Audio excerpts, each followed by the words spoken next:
Hi viewers, welcome to our channel. So rebel star Krishnaraju గారి భార్య శ్యామలాదేవి గారు వైసీపీ పార్టీలో జాయిన్ అయిపోతున్నారు, నరసాపురం నుంచి పోటీ చేయబోతున్నారు అన్న వార్తలు అది గతంలో కూడా వచ్చాయి. మళ్ళీ ఇప్పుడు అవి ట్రెండింగ్లో ఉండడం చూస్తున్నాం, సోషల్ మీడియాలో కూడా వైరల్ అవుతున్నాయి. మరి నిజంగా శ్యామలాదేవి గారు వైసీపీ పార్టీలో జాయిన్ అయిపోతున్నారా, మన నరసాపురం నుంచి పోటీ చేయబోతున్నారా, ఒకవేళ చేస్తే ఎలా ఉండబోతుంది? సో ఈ అంశం మీద డిస్కస్ చేయడానికి ప్రజెంట్ మనతో పాటు సీనియర్ జర్నలిస్ట్ జయదేవ్ గారు ఉన్నారు. వారితో ఒకసారి డిస్కస్ చేద్దాం. సార్ నమస్కారం. సార్ శ్యామలాదేవి గారు మరి నరసాపురం నుంచి పోటీ చేయబోతున్నారు అన్న వార్తలు అయితే వినిపిస్తున్నాయి సార్. వైసీపీ పార్టీలో మరి జాయిన్ అయ్యే అవకాశం ఏమన్నా ఉందా? నిజంగా పోటీ చేస్తారా సార్? అంటే ఇదిలో వాస్తవం ఎంత ఉందో తెలియదు కానీ ఇది కేవలం సామాజిక వర్గంలో చిచ్చు అనే దానికి లేదా సామాజిక వర్గంలో ఓట్ల చీలిక కోసం ప్రయత్నిస్తున్న ప్రయత్నంగానే కనిపిస్తుంది. ఎందుకంటే నరసాపురం అనగానే మనకు ఫస్ట్ గుర్తొచ్చేది RRR గారు, రఘురామకృష్ణరాజు గారు. సో ఆయన అదే వైసీపీలో ఉండి ఎంత రెబల్ అయ్యారో, వైసీపీ రెబల్గా ఎంత మారారో, ఏ స్థాయిలో ఆయన రీసెంట్గా ఆయన నియోజకవర్గంలో కూడా అడుగు పెట్టారన్నట్టుగా అన్నారు. అంటే వైసీపీ ప్రభుత్వంతో వేగలేక భయపడి అన్నట్టు కూడా చాలా వార్తలు విన్నాం. అంటే ఆయన్ని తెలంగాణలో తలదాచుకున్నా కూడా ఇక్కడ పోలీసులకు కానీ ఇక్కడ ప్రభుత్వానికి ఇన్ఫామ్ చేయకుండా ఒక పోలీస్ వ్యవస్థ వచ్చి ఆయన తీసుకెళ్ళి ఎంపీ అని చూడకుండా ఆయనకి దేహశుద్ధి చేశారు. ఆయన కూడా గాయాలు చూపించారు. అంటే ఆ స్థాయిలో విమర్శలు, ఆ స్థాయిలో ఆయన కొంచెం ఇబ్బందులు పడ్డాడు అన్నట్టుగా చూసాం. అయితే ఇప్పుడు అదే నరసాపురంకి రాజుగారికి పోటీగా, రఘురామకృష్ణరాజు గారికి పోటీగా ఉండాలంటే ఖచ్చితంగా అదే సామాజిక వర్గానికి చెందిన వాళ్ళని పెట్టాలని ఆలోచన. లేదంటే కృష్ణరాజు గారంటే ప్రభాస్ పెదనాన్నగారు, ప్రభాస్ ఫ్యాన్స్ని ఆ విధంగా క్యాష్ చేసుకుందాము అనే ఆలోచన కూడా ఉండుండొచ్చు కాక. ఎందుకంటే నరసాపురం అంటే ఈ భీమవరం, పాలకొల్లు ఇవన్నీ కూడా నరసాపురం పార్లమెంట్ నియోజకవర్గంలో కొన్ని వస్తాయి.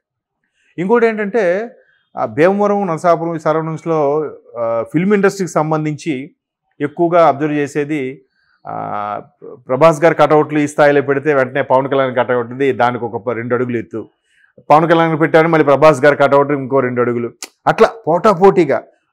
ఒకసారి భీమ్లా నాయక్ సినిమాకు దేనికో అనుకుంటా పవన్ కళ్యాణ్ గారి సినిమాలను వరుసగా ఊరంతా పోస్టర్లు పెట్టారు, వరుసగా హోర్డింగ్లు. వీళ్ళు వెంటనే ప్రభాస్ గారు సంథింగ్ ఏవో నెక్స్ట్ సినిమాకి వరుసగా హోర్డింగ్లు, అట్లా పోటాపోటీగా పెట్టడం జరుగుతుంది. అది ఆ అట్మాస్ఫియర్ ఉండాలి ఇండస్ట్రీలో సినిమాల పరంగా.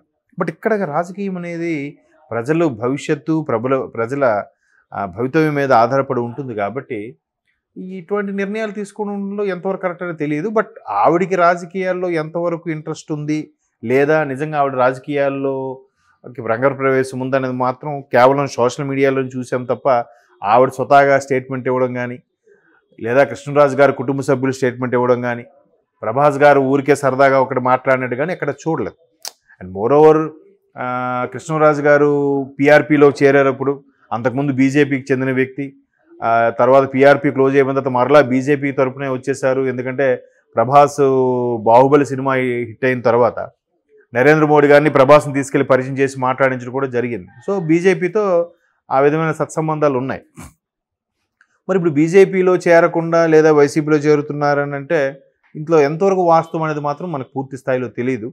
మేబీ రఘురామకృష్ణరాజు గారికి పోటీగా అదే సామాజిక వర్గానికి చెందిన వ్యక్తులే ఉండాలనే ఉద్దేశంతో ఈవిడ్ని పెడుతున్నారేమో. ఎందుకంటే ఇంతకుముందు వార్తల్లో కూడా మనం చూసాం, పవన్ కళ్యాణ్ గారికి పోటీగా అదే సామాజిక వర్గానికి చెందిన వ్యక్తిని ముద్రగడ పద్మనాభం గారిని లేదంటే వాళ్ళ అబ్బాయిని కానీ సీట్ ఇచ్చేలాగా ఉంటే ఆ పర్టికులర్ సామాజిక వర్గం చెందిన వ్యక్తులు ఓట్లు చీలిపోయి కొంత అవకాశం మనకు వచ్చే అవకాశం ఉందనే ఉద్దేశంతో, మరి ఏ ఉద్దేశంతోనో ఇప్పుడు ఆవిడ్ని ప్రపోజల్ పెడుతున్నట్టుగా కూడా వార్తలు వినిపిస్తున్నాయి.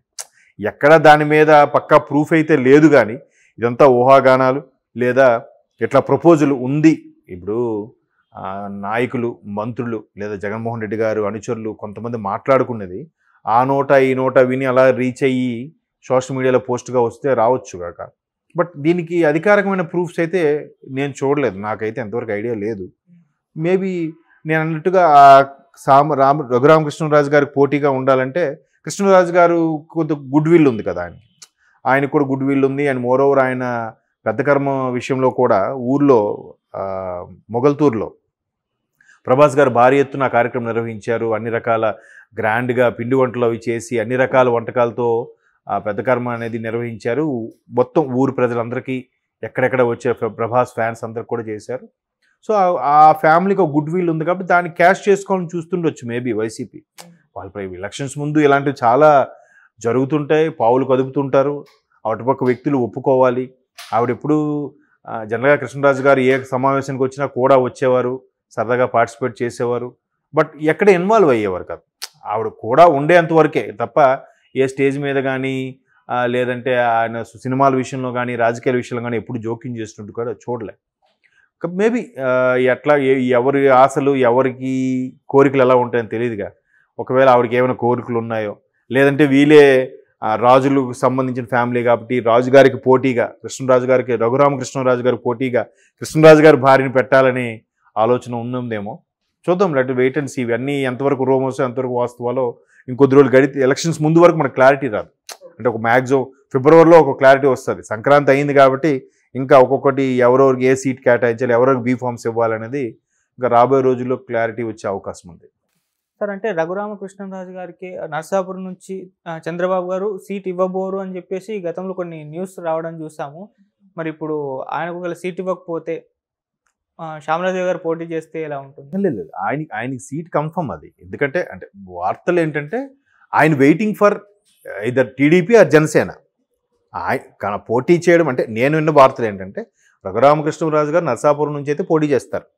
అయితే ఈ సీట్ల సర్దుబాటులో టీడీపీ జనసేన అలయన్స్ అయిన సందర్భంగా సీట్ల సర్దుబాటులో నర్సాపూర్ టికెట్ అది టీడీపీకి వెళ్తుందా జనసేనకి వెళ్తుందా అనే దాని మీద కొంచెం తర్జన భర్జనలు అవుతున్నాయని విన్నాను నేను కూడా. అది ఎటు తర్జన భర్జన అయితే ఈయన అటువైపు షిఫ్ట్ అటువైపు వెళ్తారు. బట్ టీడీపీ జనసేన అలయన్స్కి ఫేవర్గానే ఉన్నారు ఆయన. ఖచ్చితంగా టీడీపీకి ఫేవర్గా ఉన్నారు. తర్వాత ఇక్కడ చంద్రబాబు గారు అరెస్ట్ విషయంలో కూడా ఆయన ఖండించారు. అక్కడ లోకేష్ గారు ఢిల్లీలో బెయిల్ కోసం చంద్రబాబు గారు బెయిల్ కోసం కేసు విషయంలో తిరుగుతున్నప్పుడు కూడా సహకరించి ఉన్నారు. కాబట్టి అది ఈ ఉమ్మడి సఖ్యతలో ఎటువైపు వెళ్తే అటువైపు నుంచి పోటీ చేయడానికి సిద్ధంగా ఉన్నారు. దాంట్లో తప్పటాల్సింది ఏం లేదు. కాబట్టి ఆయనకి కన్ఫర్మ్ అని ఫిక్స్ అయింది. ఎందుకంటే ఆయన కొంత ఫెయిత్ ఉంది ఆ పర్టికులర్ ఏరియాలో రఘురామకృష్ణరాజు గారికి. ఎందుకంటే కొంతమంది మీడియా మిత్రులు కూడా చెప్పేది ఏంటంటే ఆయన తన కింద వాళ్ళని పరివారాన్ని కానీ బాగా చూసుకుంటారు. ఎక్కడ కూడా ఎంతసేపు తిరిగి ఆయన సొంత ఫండ్స్ నుంచి ఖర్చు పెట్టే మనస్తత్వమే కానీ ప్రజల సొమ్ముని దోచుకెళ్ళిపోయే లేదంటే ఎంపీ ఫండ్స్ని దుర్వినియోగం చేసే మనిషి అయితే కాదు అని చాలామంది దగ్గర విన్నాను. అంటే రాజులుగా ఫ్యామిలీ నుంచి వచ్చిన అదే ఫీలింగ్ ఇప్పటికీ ఇచ్చే చెయ్యగా ఉంటుంది తప్ప తీసుకునే చెయ్యగా ఉండదని కూడా కొంత గుడ్ విల్ ఉంది ఆయనకి ఆ ప్రాంతంలో అని విన్నాను. మేబీ ఆయనకే కేటాయిస్తానని కూడా నేను విన్నాను. బట్ ఎవరికి కేటాయించబడితే అటువైపు షిఫ్ట్ అయ్యే ఛాన్సెస్ ఉన్నాయి, అంతేకాని ఆయన కన్ఫర్మ్. బట్ ఈవిడికి కృష్ణరాజు గారు ఫెయిత్ కానీ కృష్ణరాజు గారు ప్రభాస్ ఇమేజ్ కానీ ఎంతవరకు యాడ్ అవుతుందనే చెప్పలేం. ఒకవేళ ఈవిడ పోటీ చేసినా కూడా ఆవిడ పోటీ చేస్తే ఖచ్చితంగా ప్రభాస్ క్యాన్వాసింగ్కి రావాలిగా. ప్రభాస్ క్యాన్వాసింగ్ వస్తే పరోక్షంగా రాజకీయాల్లోకి వచ్చినట్టేగా. పరోక్షంగా రాజకీయాల్లోకి వస్తే కొంత ప్రభాస్ ఇమేజ్ కొద్ది ఇప్పుడు పవన్ కళ్యాణ్ గారిని ఎలాగైతే దుమ్మెత్తి పోస్తున్నారో ఆయన కూడా దుమ్మెత్తి పోస్తారు. ఇప్పటికే వరుసగా 2 సినిమాలు పోయి 3వ సినిమా ఒక రేంజ్లో ఒక ప్రభాస్ ఓకే కానీ డైరెక్టర్లో కొంత ఫాల్ట్ ఉంది అన్నట్టుగా ఆ సినిమాని భారీగా హిట్ చేసేసారు. కానీ ప్రభాస్కు డౌన్ఫాల్ అయితే నడుస్తుంది కదా. ఇట్లా రాజకీయాల్లోకి పరోక్షంగా వచ్చినా కూడా సినిమా వేరు రాజకీయం వేరు కదా.